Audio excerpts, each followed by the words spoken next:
was my way. The balance of things around me, well, it puzzles me more every day. Still I've known love that lasts through the ages,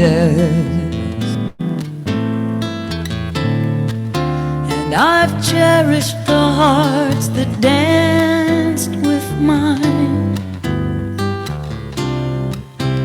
And there's so many things I would understand if one life was enough time.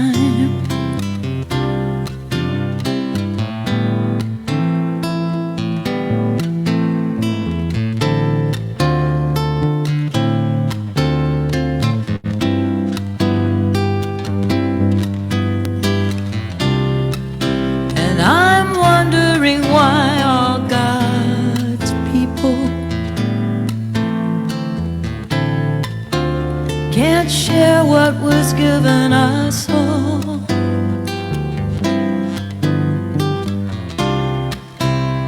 It saddens me to think down through the centuries that mankind could still be that small. Still I've known love that lasts through the ages,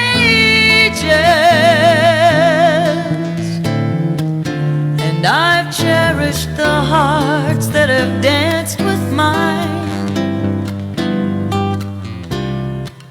And there's so many things I would understand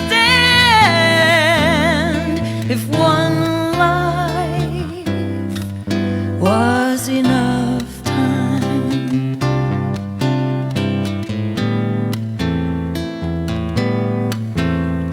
If one life was enough time.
Good morning, folks.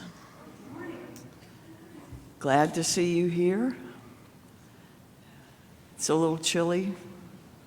Back to kind of normal weather for spring, early spring. This is All Souls Unitarian Universalist Church. We come together around a covenant of how we will be with one another and how we try to be in the world. We think how we live this life matters. We don't have to think alike to love alike. We don't have a creed as a faith tradition. We do have some ideals that we hold up and try to live into. But you don't have to make a profession of faith to be a part of this congregation. You just have to be willing to be here in mutuality. And that spirit, whoever you are, whatever your age, race, origin, orientation, background, status, ability, identity, if you care to be here with us, you are always welcome. We do a little bit of front-loading the service with some information, trying to get as much out as we can in as many ways as we can. So I will invite our Director of Religious Education, Susan Caldwell, to share some stuff with you. Yeah, as I'm coming up, Jennifer says, St. Patty's Day, so thank you for that. And anybody, I may need other hints as we go along. I do want to tell you that we are having a St. Patrick's Day party, a celebration. All ages will be welcome. Music will be provided by Bob Jordan and Kristen Elaine Webb and Scott Lowe, Paula O'Neill, Sid Zeller. So it's going to be a lot of fun. Irish music and also kind of folk rock hits as well, right? And there'll be libations, leaded and unleaded, and free snacks, and everything there's a suggested donation of $15 at the door. Do not let that keep you from coming. If you're able to give a little more, that's wonderful, and if you can pay a little that you can pay, that's great too. And if you can't, come anyway. Come and enjoy. It's Saturday night, March 16th, from 6 to 9 p.m. It'll be down in the social hall, and we'll kind of transform it to give it that kind of Irish pub atmosphere to the best of our ability. So we hope you'll join us. Volunteer of the month, thank you. Our volunteer of the month is Ava Peck, who is right over there.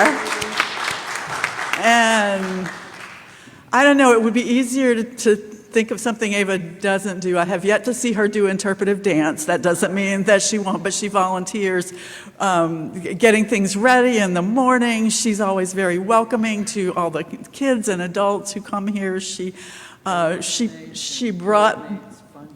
coordinates fundraisers, either for the church or sometimes for animal charities like Laughing Dog Ranch. She coordinates bake sales.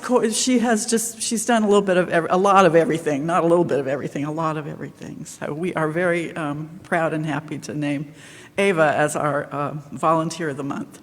And our giveaway the plate, every month we choose a local nonprofit and an organization that kind of aligns with our values, and we give our non-pledge contributions for that month to that organization. And this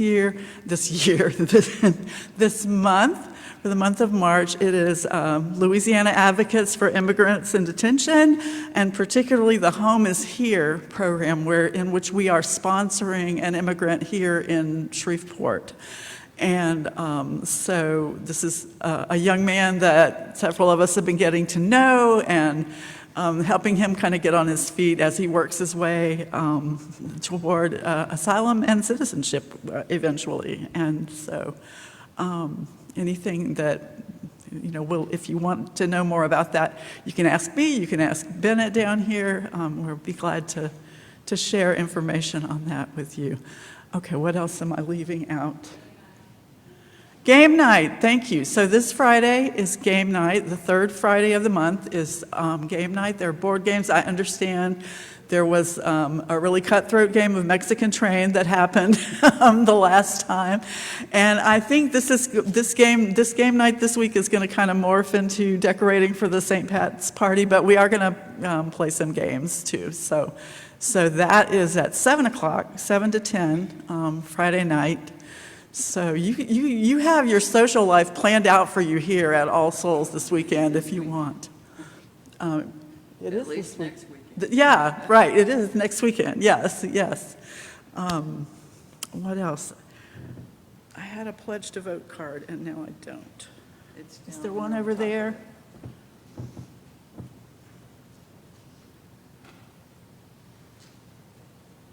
next week we need to do the thing where we hand them out. So these cards are available out front. It's with North Louisiana Interfaith, which is an organization our congregation is a member of. We work together.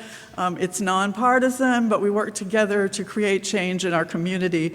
And we are doing another Pledge to Vote campaign. This has been proven to really increase voting, especially among what they call casual voters, people who might not necessarily vote in every election. And the way it's done is you use the QR code, or you can go to pledgetovote.la and you sign up, you register.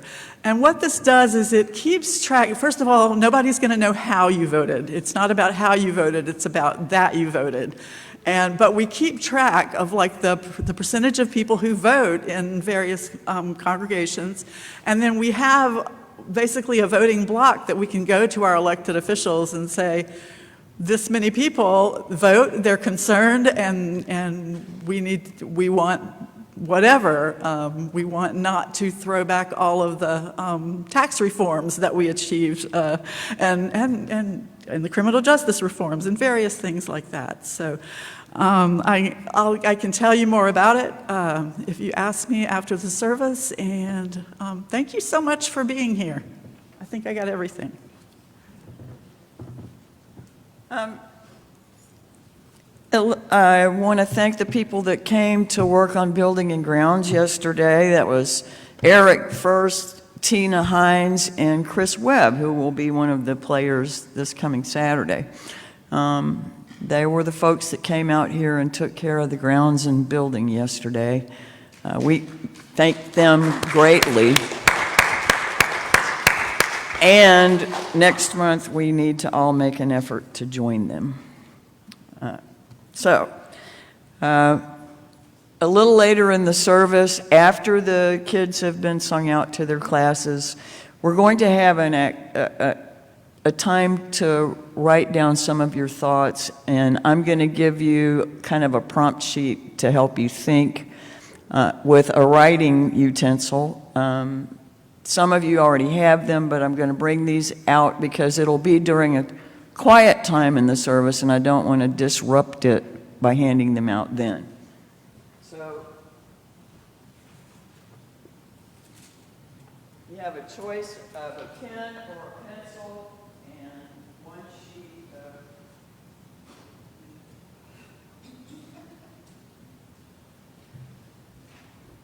there's plenty of space on the back of the page to write, and we'll get to all of that after a while. But the kids don't need one, just the people that are staying in the service. And now, after Miss Susan helps disseminate this stuff,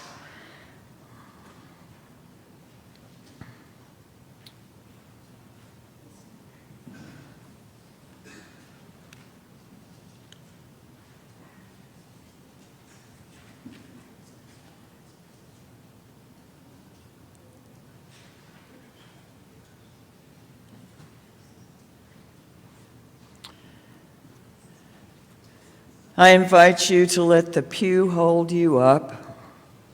Feel yourself relax into it and take a couple of easy breaths. Let your shoulders fall away from your ears. Maybe scan your body and release the muscle tension every place you can find that there's any.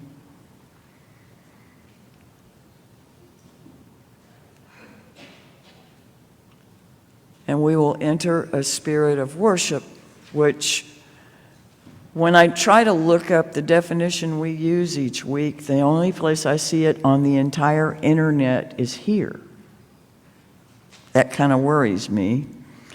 But the definition that we talk about is the word worship in Old English, meaning to elevate and contemplate matters of worth. So, let's think about matters of worth and lifting them up with our spirits.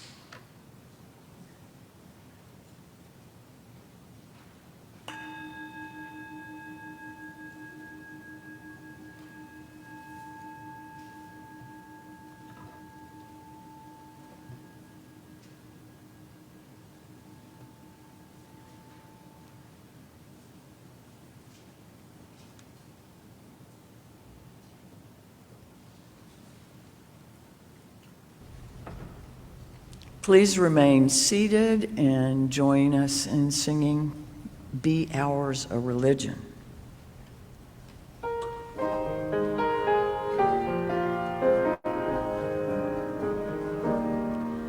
Be ours a religion which like sunshine goes everywhere, its temple all space, its shrine the good heart, its creed all truth, its ritual works of love.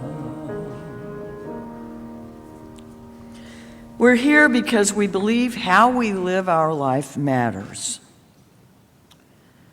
That with every act of kindness or meanness, courage or fear, love or hate, we are weaving the fabric of the universe that holds us all. You're welcome here no matter who you are, no matter where you come from, no matter what your background. You are welcome here to join us as we proclaim worth in our spiritual journey. All are welcome as we worship or celebrate that which gives us each meaning and value. In the face of hate, we answer the call of love. In the face of exclusion, we answer the call of inclusion.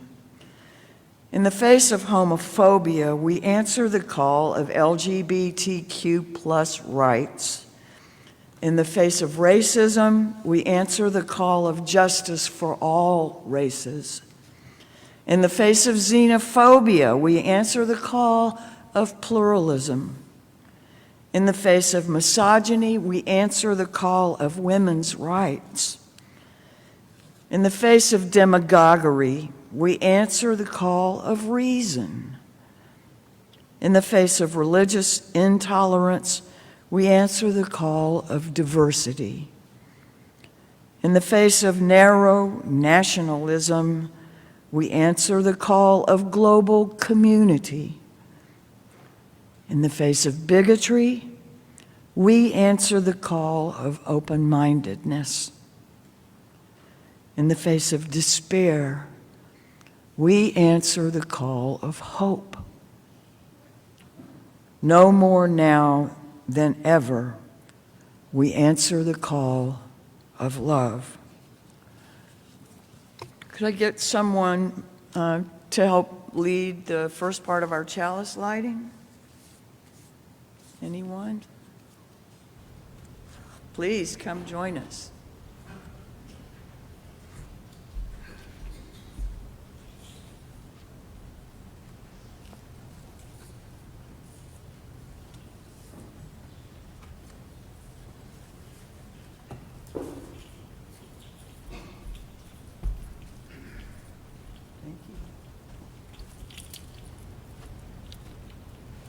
We light this chalice to celebrate Unitarian Universalism.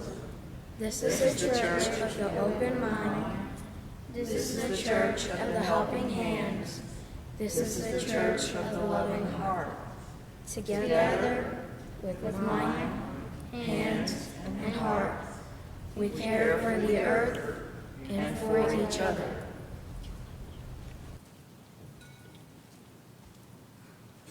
You take this candle and light it here and then touch that. It may kind of go like this, so don't let it scare you, okay?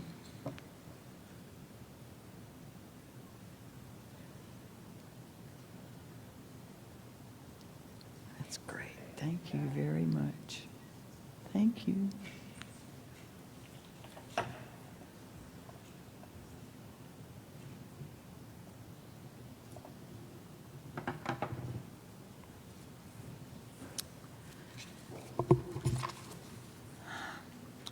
This light we kindle is a symbol of our heritage.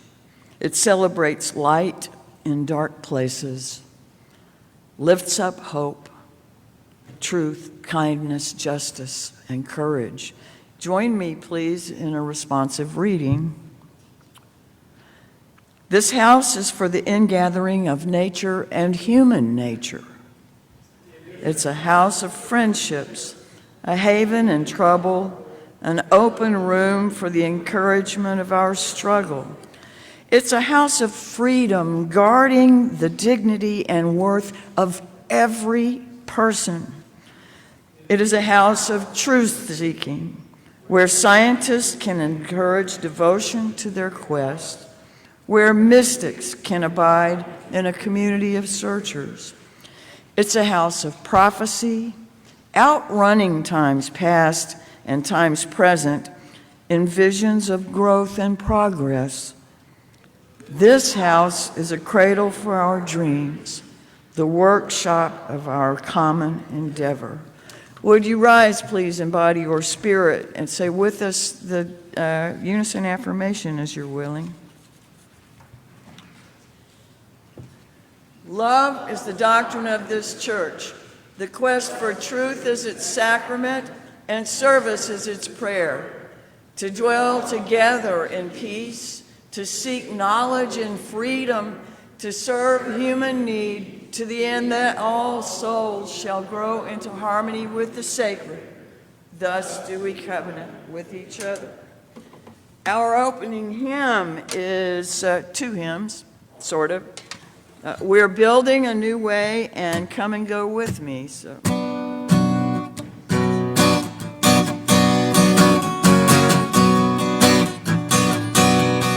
We are building a new way. We are building a new way. We are building a new way, getting stronger every day. We are building a new way.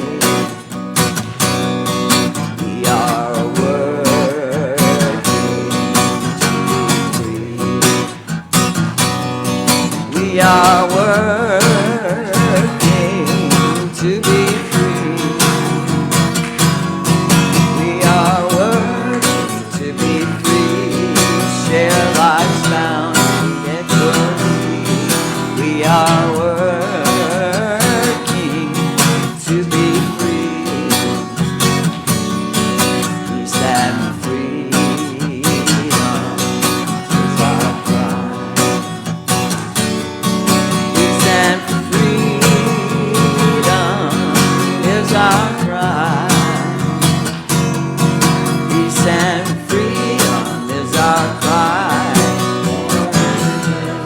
By and by, peace and freedom is our cry. We are planting hope and love. We are planting hope and love. We are planting hope and love.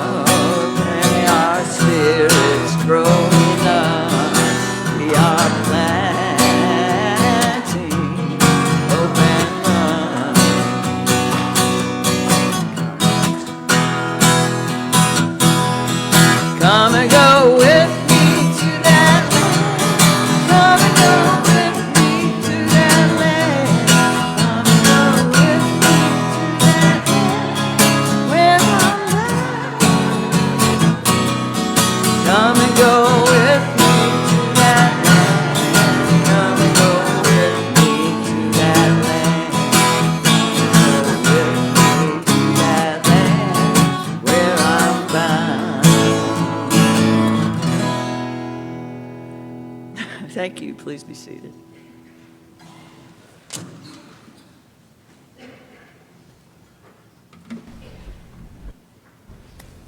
Good morning. We are coming to the end of our World Religions unit in Children and Youth Religious Education.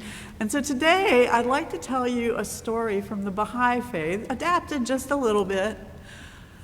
There was once a man who was traveling on a road and he was going to the town of Happyville.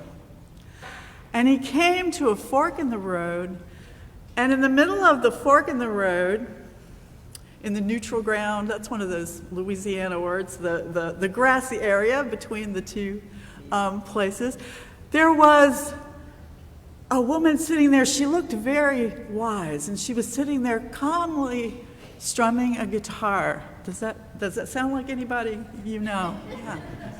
Thought it might. And so he asked, I'm looking for the way to Happyville. And she thought a minute, and she said, well, if you go to the right, you can take the short but long way. If you go to the left, you can take the long but short way. He said, you're talking in riddles. I don't know what that means. And she just very calmly said, if you go to the right, you can take the short but long way. If you go to the left, you can take the long but short way. Any idea what she might mean? If you go to the right, you can take the long but short way. Is that right? Am I keeping this consistent? If you go to the left, the short but long way. If you go to the left, you can take the long but short way. So finally, he just gave up. That's all she would say, and he just gave up. He said, okay, you said something about short first over here, so I'm gonna take the short but long way. So sure enough, he went just a little ways down the path, not even a mile, and he could see the town of Happyville clear as day, only it was on the other side of a river, and there was no bridge, and there was no ferry, there was no boat, there was no way, very rapidly rolling river, so there was no way for him to get across. So he came back to the fork in the road, said, why did you say that was the short way? She said, well, you tried to go the short way, but it actually turned out to be longer. Why don't you try the long but short way? And sure enough, he went the other way. It took a little bit longer, but there was a bridge, and he could cross it and finally get to Happyville. So we're all kind of trying to find our way to Happyville, right?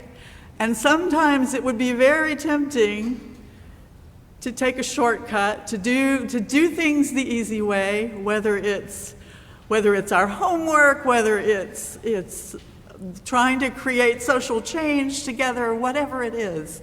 If we sometimes try to take those shortcuts a little too quick, it may not work. So the long but short way, the way where you take a little more time, but you do things right, and you don't have to turn back and go the other way, kind of works out better. I bet if you think about it, you could think of times in your life where if you'd taken the long but short way first.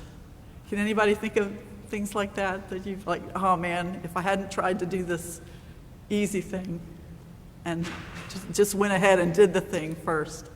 So think about that as you go through your week. When could you take the long but short way that would work out better? And we are gonna sing. The choir's gonna sing. I did remember this time. The choir's gonna sing before we sing the children and youth out. And they will be, we have a couple of teachers out sick today. They will be combining their class and continuing to make the birds for Gaza that we talked about last week.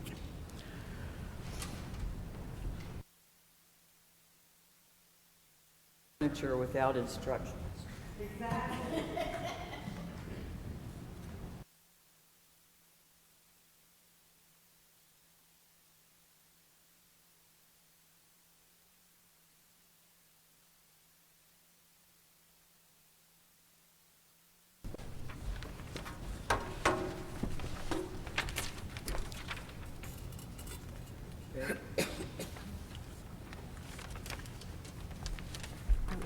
Well,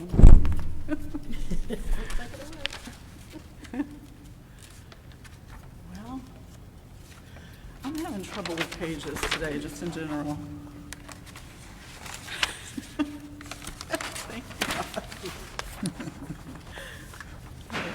1, 2, 3, 4.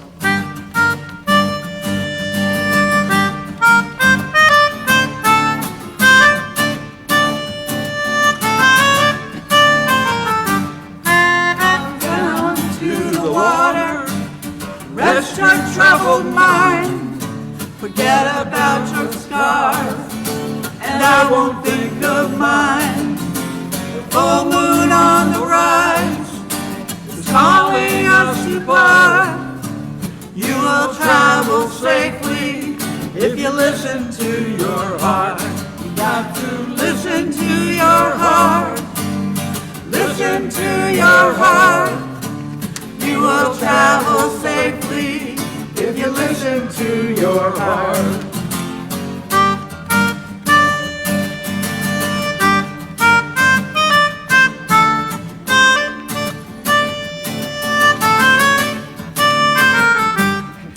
If the messenger is angry and the birds refuse to sing, and everyone is talking, but no one hears a thing. They tell you that you're lost, and there's heartache in the cars. You won't be led astray if you listen to your heart. Yeah, listen to your heart. Listen to your heart. You won't be led astray if you listen to your heart. Listen to your heart. Listen to your heart. You will travel safely if you listen to your heart.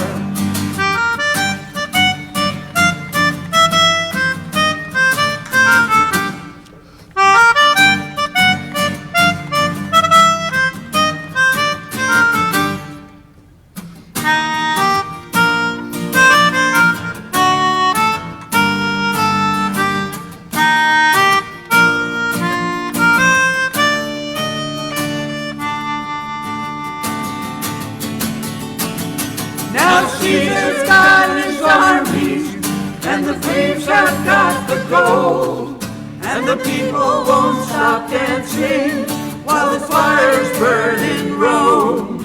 There's a brakeman with a lantern, and he's waving from a train. So come on, get on board, you can't go back from where you came. Now faith is all there is, like it was at the start. You will hear that train if you listen to your heart. Listen to your heart. Listen to your heart.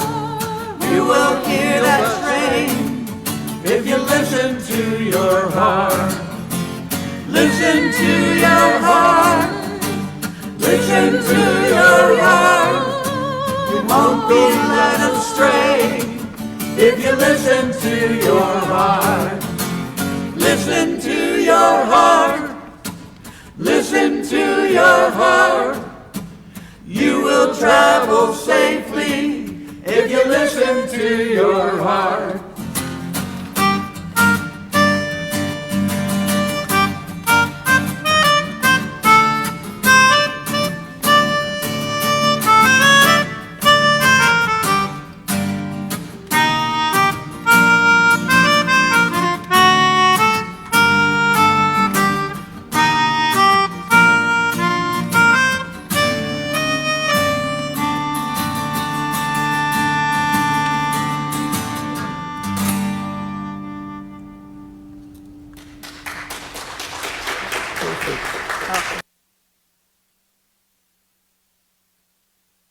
Now let's sing our children into their classes. And if you are here for the first time and you would like to go to class, we'd love to have you. If you'd like to stay out here with your family, that is fine too. Go now in peace. Go now in peace. May the Spirit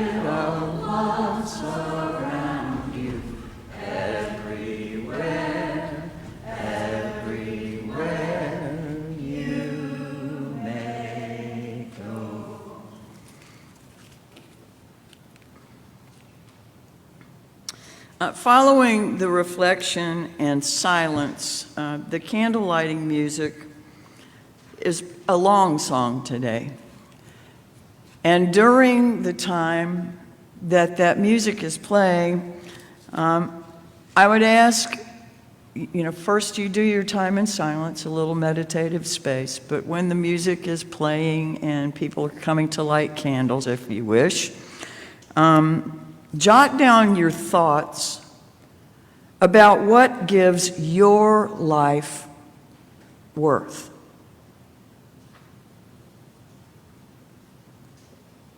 Okay? But don't go there yet. We're going to relax first. The first part of this reading comes from J.R.R. Tolkien from The Two Towers. Frodo speaks. He says, "I can't do this, Sam." Sam says, "I know. It's all wrong. By rights, we shouldn't even be here, but we are. It's like in the great stories, Mr. Frodo, the ones that really mattered, full of darkness and danger they were. And sometimes you didn't want to know the end, because how could the end be happy? How could the world go back to the way it was when so much bad has happened? But in the end, it's only a passing thing, this shadow. Even darkness must pass.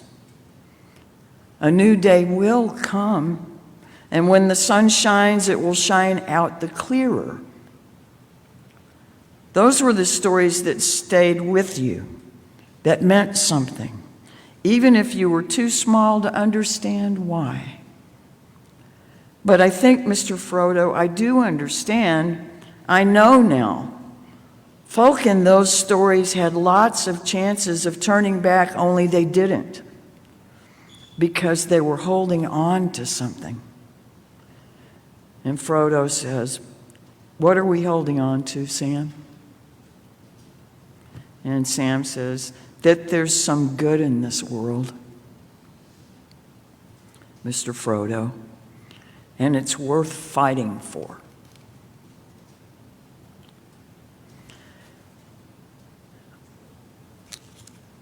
The next part of the reading comes from Jake Morrill.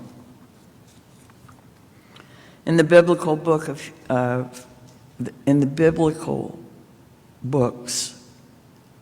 of the Hebrews, the book named Esther, which was named after a young Jewish woman who was living in Persia during the diaspora, and found herself in a position of power in the Persian Empire, and then becomes a queen. She then finds herself in a pivotal moment and risks her life to save her people. King Xerxes, also called Ahasuerus, ruler of the Persian Empire, is reckless, extravagant, and not all that bright, endangering all who live under his erratic rule. In his dull vanity, Xerxes sentences all the Jews in the kingdom to death. At this moment of peril, Esther's cousin Mordecai appeals to her for her help, because Esther, who is a Jew herself, enjoys this position of privilege in the empire. She's reluctant to risk it, but Mordecai tells her it's not certain in the coming wrath that her privilege would save her. Help, he concedes, might possibly come from somewhere else. But he concludes, who's to say whether you've come to this place and position just for such a time as this? This morning we awake to democracy, precariously resting, perhaps ablaze. And the fire spreads. It reaches far beyond federal policy or the Supreme Court. It reaches elementary classrooms, where there's now further license to bully. Books are being banned. LGBTQ kids are in more peril.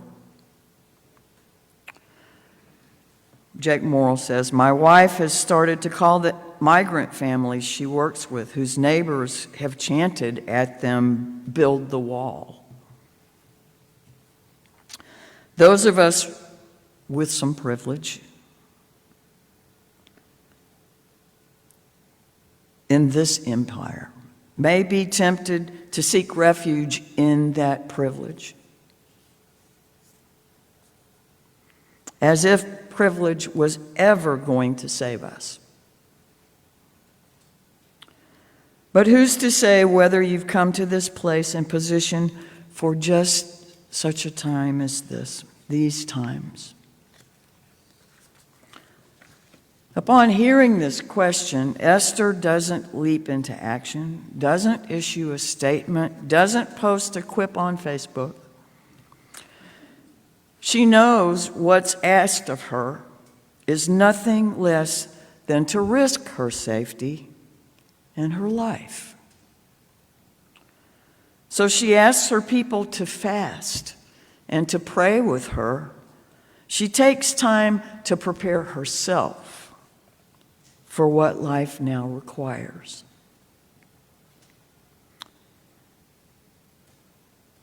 That's what time it is for us. All together. Time to reflect, to be still, to feel all the feelings, and to prepare ourselves for whatever comes next. We sure can't say from here.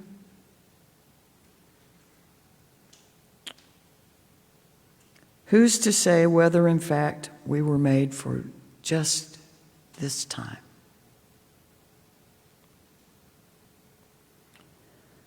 Loving spirit of life, known in the sigh of the elderly and the sweet sound of a baby, be with us now and in our times of distress. Strengthen our hearts for what may lie ahead, and help us trust again in the promise of beloved community, made real in this world.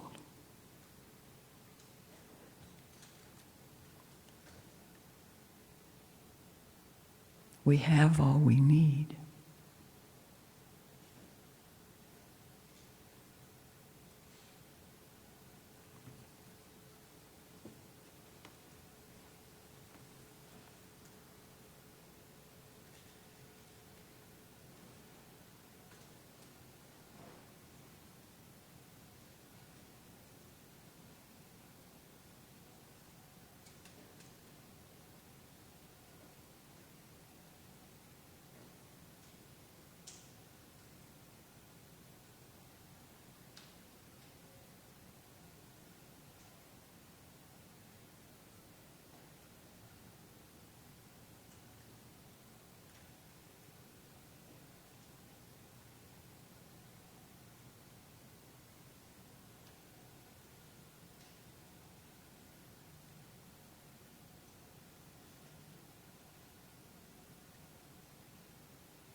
it's just 'cause I've only known freedom, entitled to dreams and safety and things, free to complain and say here's the answer. Maybe it's just 'cause I've only known freedom. Maybe it's just that I'm trying to remember a million small things, like do unto others, things that we knew when we were just babies. Maybe it's just that I'm trying to remember. Maybe it's just that we're slowly forgetting the women and the children who bled with the men for better conditions in mines and in factories. Maybe it's just that we're slowly forgetting.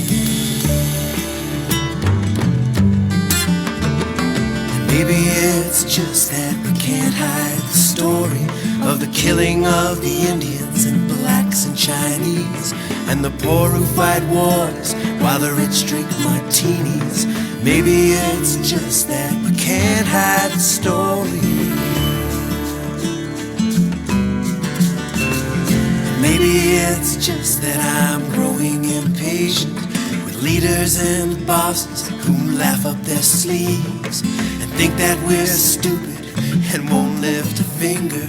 And maybe it's just that I'm growing impatient.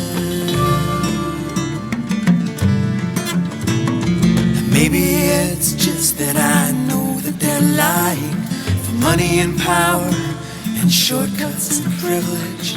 They tell us we owe them for all that we're blessed with. And maybe it's just that I know that they're lying. Da, da, da, da, da, da, da, da.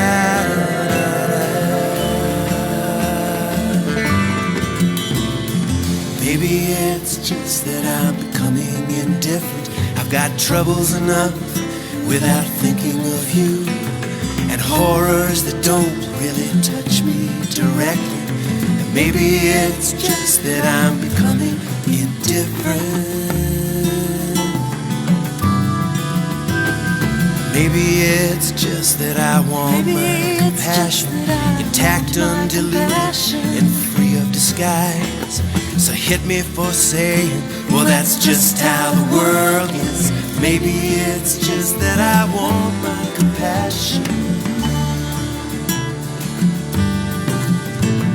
And maybe it's just that it's never quite over, while arrogant powers digest and consume, while people have children and pray for their future. Maybe it's just that it's never quite over. It's never quite over.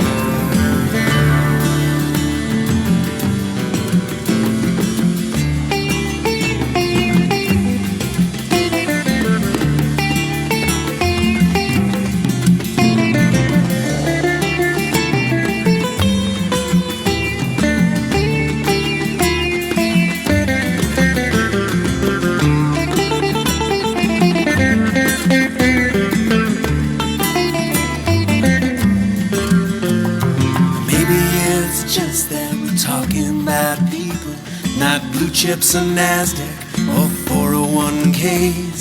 Our programs are gutted while taxes build weapons. Maybe it's just that we're talking about people.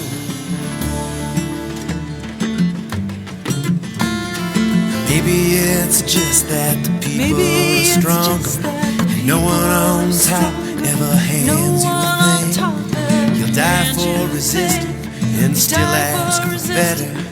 Maybe it's just that people are stronger.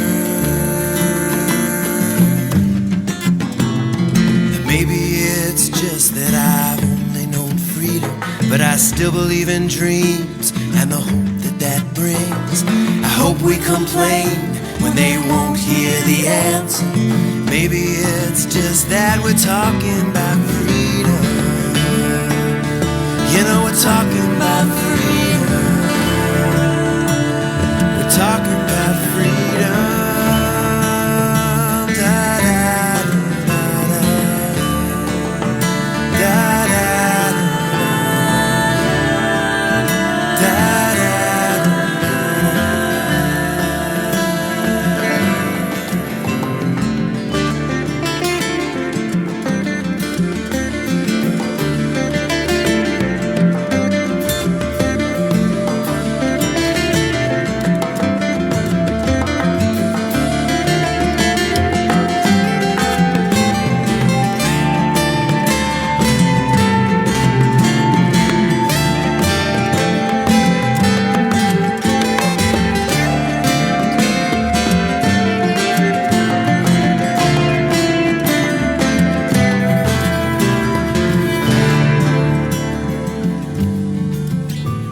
Did you learn anything about yourself?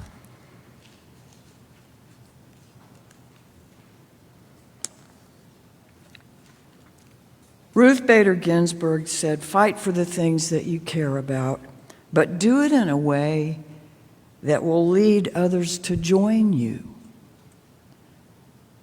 Fight for the things you care about.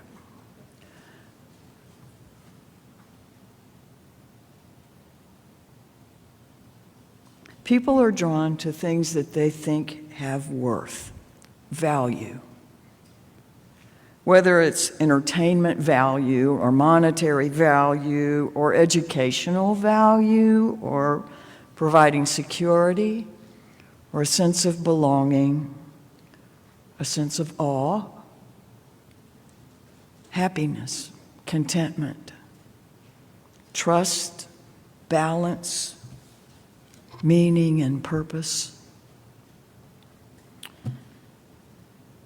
As part of our welcome and greeting, you may hear us offer a bit about the Old English roots of the word worship, whether they were actually grounded in something other than us that I can't find or not.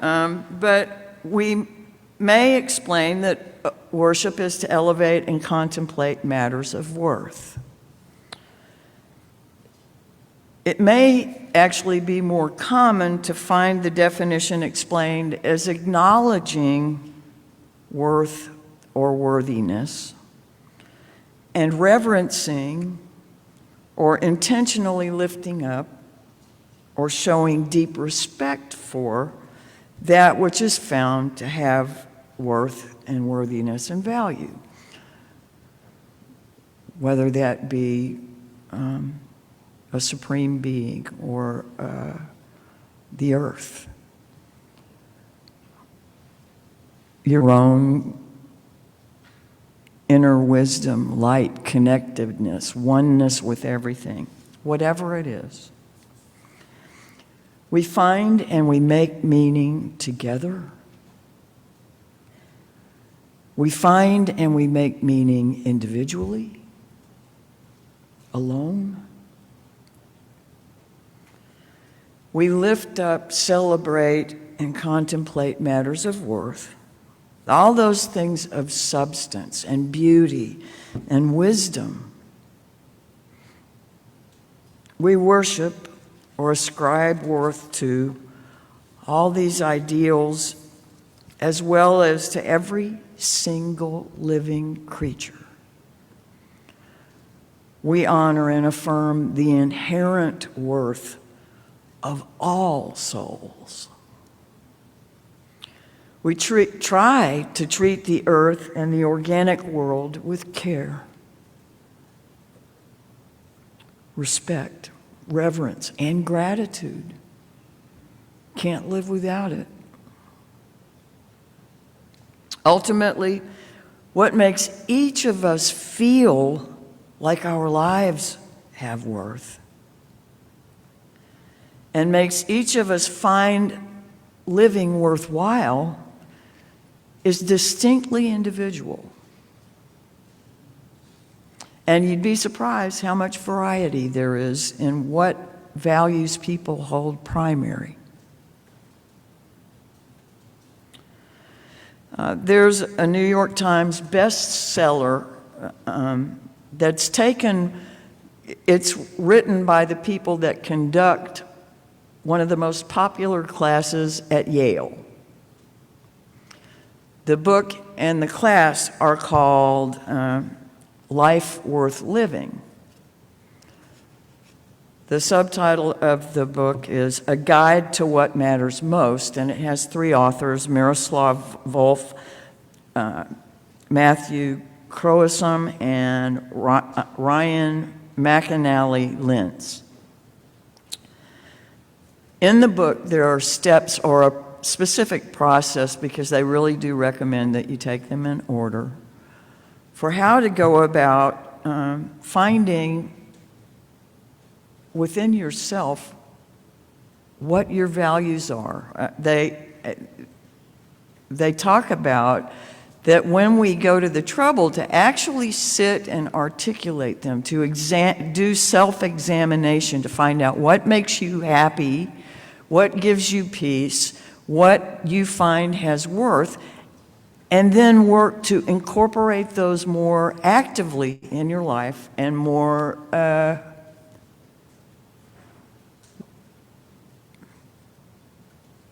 well, just intentionally, I guess. You find more life in your life, you find yourself more happy, and you find that everything you do feels more worthwhile. Now, there are steps given in a specific order, and they paint and suggest the processes of actually identifying it. I mean, you've started doing some of that here, and you've probably all done more of that introspection and value identification than I have. I have lived a lot of my life with just this general sense of, I know what's important. I know what I value. Mostly, I know what it's not when I see what it's not. It's like, I don't agree with that. I've tried to live in such a way that people would find me not offensive. But I haven't sat and done diligent work to name my values. And if you have, like with so many other things, my hat is off to you. And I have a lot of hats. 85 to be exact. It's sick, isn't it? But I would recommend their approach because it has garnered so much praise from the people who have taken the class. They've said it's changed their lives. They've really felt better. Now, granted, most of the people that are taking that class are probably a whole lot younger than me, and they have most of their life ahead of them. But I don't think it's ever too late to start trying to do something like that. There's another group of researchers, editors, and content creators called the Mind Tools Content Team. And they have currently about 1,200 thoroughly researched articles that are available online. And one of them has to do with clearly identifying your values. They are the ones who generated the list that I handed out. And still today, a lift up means to an end. Their list comes with steps that are just real quick. They're not a whole book you have to read. But something that they say on their website is your personal values, this is an of course or a duh, I would imagine.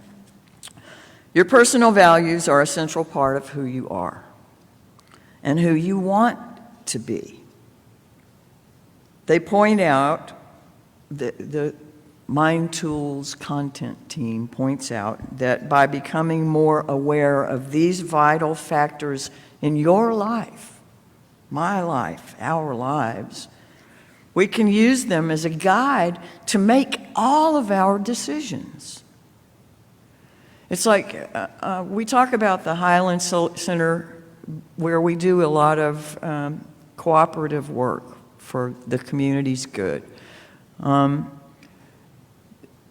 Church for the Highlands, when it first got there, had a mission statement that said specifically they existed to serve the Highland community. That narrowing of their focus made it a whole lot easier for them to actually accomplish the things they wanted. Often I will refer to something from the movie The Point by Harry Nilsson, that if you have a point in every direction, you have no point at all. or a point in every direction is the same as having no point at all. Narrowing down and identifying exactly what we value most and what makes us feel most worthy and worthwhile and our lives feel more worthy can help us do it better and be happier with it.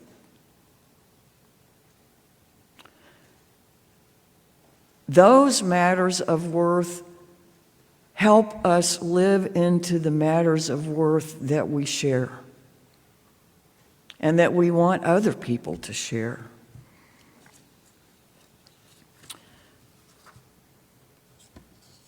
Some of life's decisions are really about determining what you value most. And when many options seem reasonable, you can rely on those values to point you in the long, short way.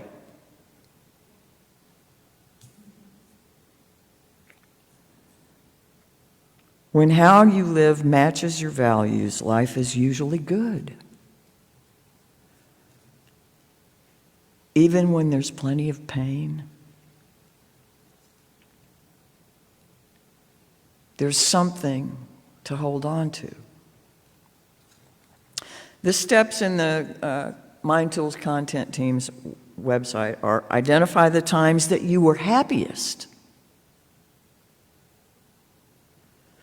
Identify the times that you were most proud. Identify the times when you were most fulfilled and satisfied. And then from that, determine your top values based on those experiences of happiness, pride, and fulfillment. Because no matter what you want your values to be, that's probably what they really are.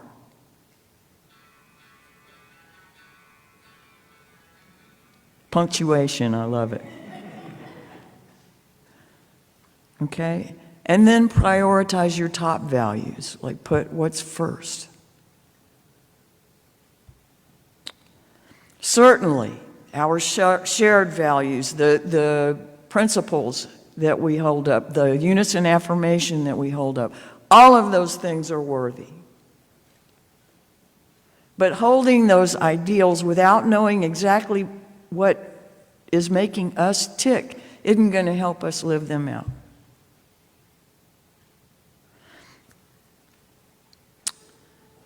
It matters what we believe.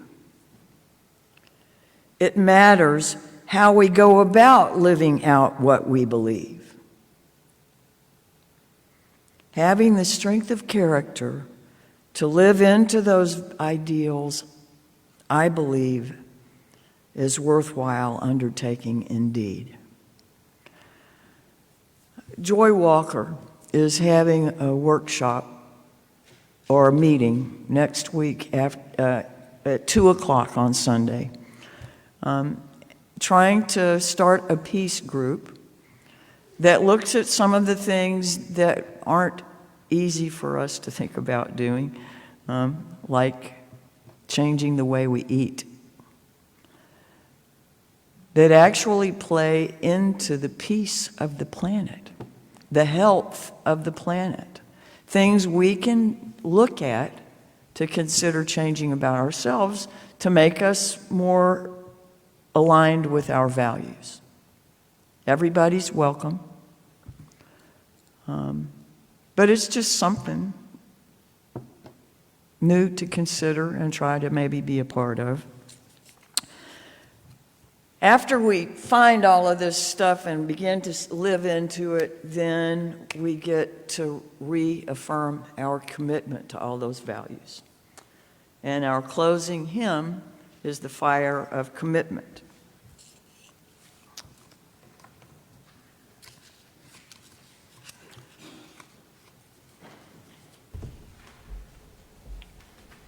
If you would rise in body or spirit, the lyrics will be on the screen, and they're also in the teal paperback hymnal if you want them, page or number 1028.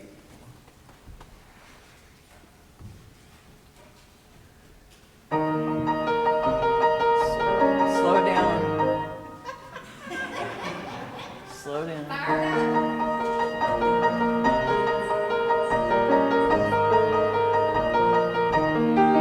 From the light of days remembered comes a beacon bright and clear, guiding hands and hearts and spirits into faith set free from fear.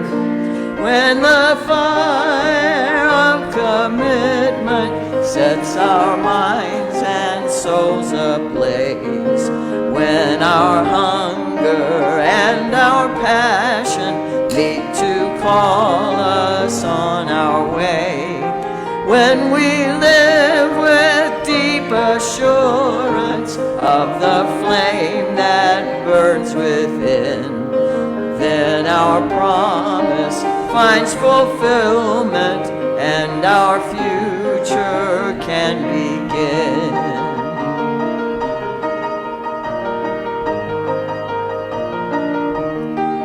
From the stories of our living rings a song both brave and free, calling pilgrims still to witness to the life of liberty.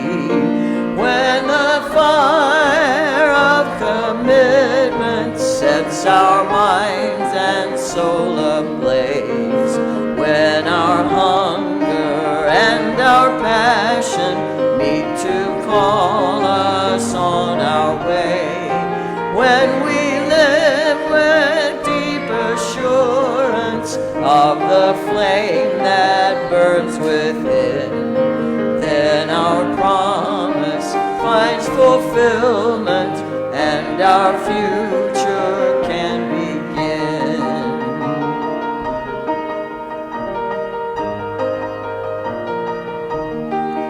From the dreams of youthful vision comes a new prophetic voice, which demands a deeper justice built by our courageous choice.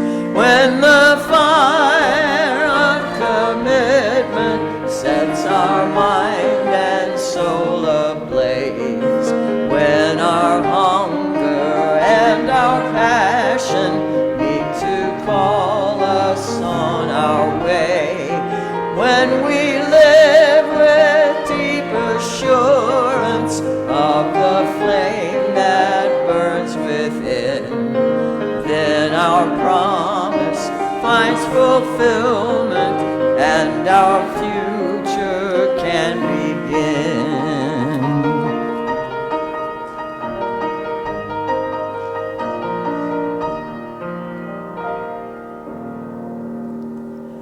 We have just a couple of lines of responsive reading here for the end, and I'll say a little bit after that. We also have a sung benediction that's very, very short. But, okay.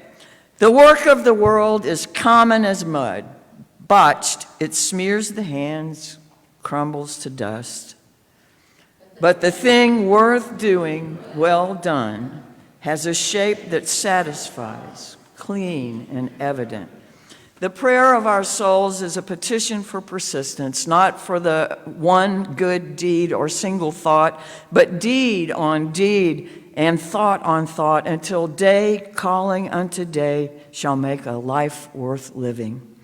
May the gift of true contentment glow like sunlight on your face. May the mystery sing into your life a song of grace. And everywhere you travel, each path that you walk on, may the source of love shine from you in each note of every song. May angels keep guard over you. And as you walk along life's way, may your life be truly blessed as you start each brand new day.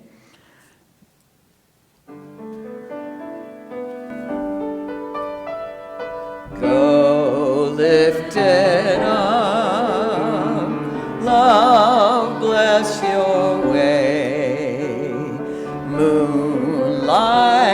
God.